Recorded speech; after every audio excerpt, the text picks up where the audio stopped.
see exactly who we are talking about today. This is Tippu Tip. Repeat after me, students. Tippu Tip. The class is going to last 6 minutes and we are done. Tippu Tip. Hi! This man, when you go to Zanzibar, there's a big statue there in the public square. My brother, my sister, of this guy, Tippu Tip. He was an Afro-Omani. You know what it means to say Afro-Omani? Somebody from the country called Oman, but black. That's an Afro-Omani. He was African. Hey, his story is about to blow your mind. If you are ready, let's go.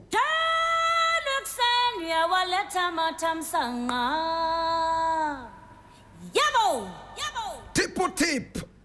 Tippu is spelled T-I-P-P-U and Tip is T-I-P. Now, Tippu Tip was born circa 1837. Yes. His real name was Hamad ibn Muhammad ibn Jum'ah ibn Rajab ibn Muhammad ibn Sa'ad al-Murjabi. That's his name. I know it's a long name, but that's his name. You want to take it again? Full name, Hamad ibn Muhammad ibn Jum'ah ibn Rajab ibn Muhammad ibn Sa'ad al-Murjabi.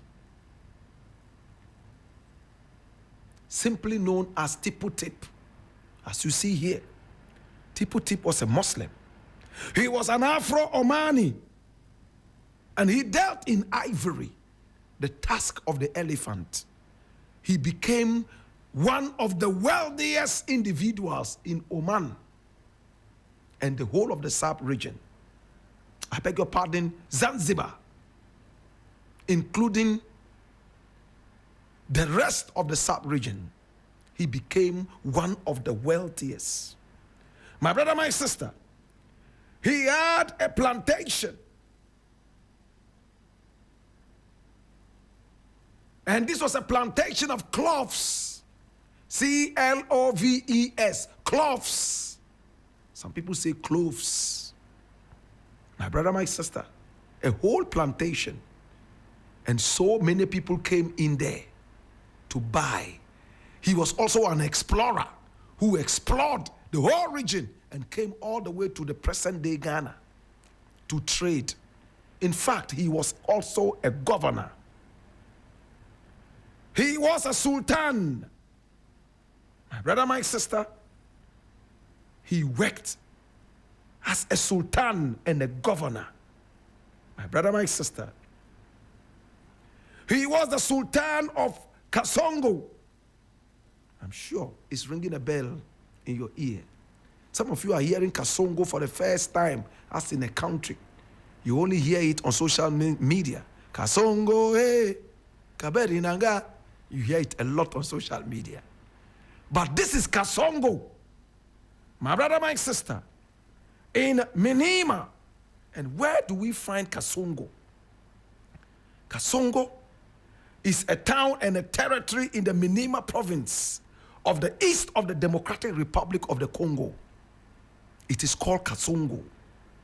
My brother, my sister, he spread his power across all of these areas.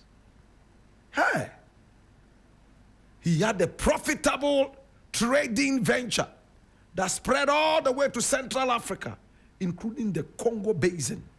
At the point, he even dealt in slaves. My brother, my sister, selling slaves and doing a lot in the world of slavery. My brother, my sister, Tippu Tip, as you were told, was born in 1832. His mother was called Bint Habib bin Bushir. And she was a Muscat Arab of the ruling class. They were rich. My brother, my sister. Muscat is the capital of Oman. Her mother was from Oman. Her father, I beg your pardon, his father, my brother, my sister, was the one who was black.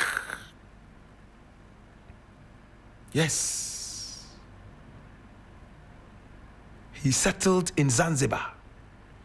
And there he was able to build a whole kingdom for himself, selling ivory, cloths, ginger, gold, and salt. He was the go-to person. He had a lot of power. He had so many cloth plantations in Zanzibar, at a place called Zanzibar. My brother, my sister, it's a whole country on its own, Zanzibar. We all know Zanzibar, don't we? Zanzibar is a Tanzanian archipelago off the coast of East Africa. We all know that, right? In fact, David Livingstone, Abdul Sharif, and all these explorers, including Henry Morton Stanley, wrote about Tippu Tip, his wealth and his power. In fact, some of them even visited him in Zanzibar. He traded and came all the way to present-day Ghana, where he sold cloths, salt, and so on and so forth. In fact, at a point, he was involved in the Congo-Arab War. He fought so hard to protect black people from Arab invasion and also to protect his own territory. In fact, Tippu Tip left Congo. The authority of King Leopold was beginning to rise in the area. He fought him so much. My brother, my sister, he did all he could to protect his people. But after returning to Zambia, I beg your pardon, Zanzibar, somewhere around 1890, Tippu Tip retired. He set out to write an account of his life, which is the first example of a literary genre of autobiography in Bantu Swahili language. He wrote about himself. The book was translated later. Then he died on the 13th of June in 1905, having caught malaria. My brother, my sister, in his hometown of Stone Town, in main town Zanzibar, he died of malaria from his numerous, escapades. And this is in front of Tippu Tip's house. This is there. And what is written there?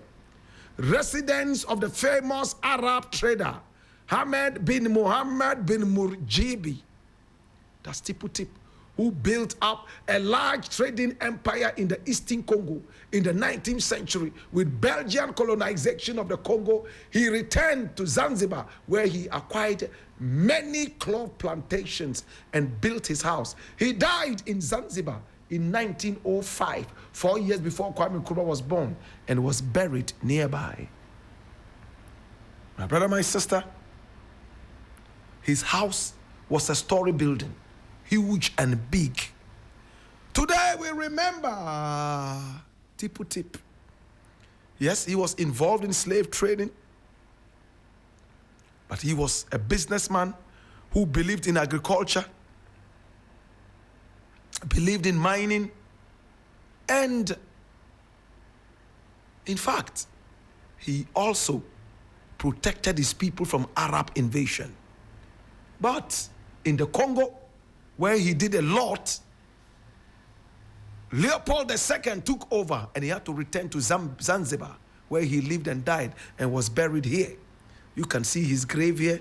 That was where Tippu Tip was buried. My brother, my sister, there's a statue of Tippu Tip in Zanzibar, standing there thick and tall.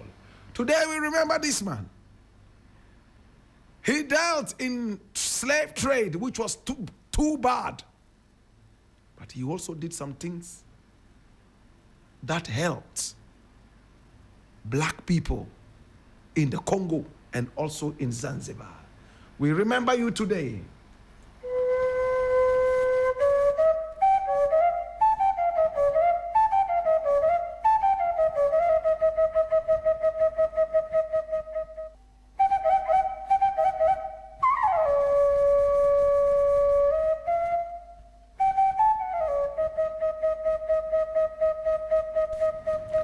In the burden of knowledge, I ask you, a slave trader who was also a club foundation owner, a businessman who dealt in ivory, gold, and salt, including ginger, Tippu Tip. Now that you know his story, what would you do? Be an aniole mini obafe. Yenzunda kagane mezaka yine. Ye ampa bango bokaya ndang. Fifia ye nyanu kaina wo. Pana yin webe den. Lele anjima singa be konne. Lele anjima singa beiri. It's been the African history class. And today, we've been talking about Tippu Tip. The emperor, the conqueror, the champion, the lion is here.